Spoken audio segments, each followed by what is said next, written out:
Polis tidak menolak kemungkinan dadah jenis fentanyl atau dadah zombie akan menular dalam kalangan remaja termasuk pelajar sekolah berikutan penggunaan vape yang tinggi di peringkat usia itu.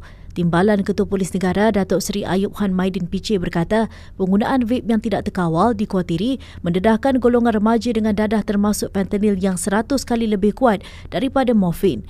Katanya penggunaan dadah zombie tersebut setakat ini dikesan di Dang Wangi, Kuala Lumpur dan Johor Bahru berdasarkan ujian saringan air kencing yang dilakukan.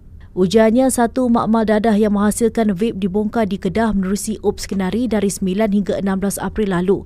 Ia merupakan makmal dadah menghasilkan vape yang pertama diserbu di negeri itu.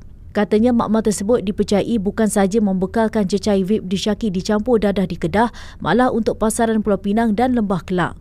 Jelasnya polis akan meneruskan momentum dengan menjalankan operasi berkaitan dalam usaha mengekang kegiatan pembekalan dan pengedaran dadah dalam negara. Beliau pada masa sama memohon kerjasama pihak sekolah supaya melaporkan sebarang penggunaan vape dan penyalahgunaan dadah atau NPS melibatkan pelajar. Ayub Han pada masa sama berkata pihaknya akan terus mengusulkan cadangan supaya penjualan vape diharamkan di negara ini.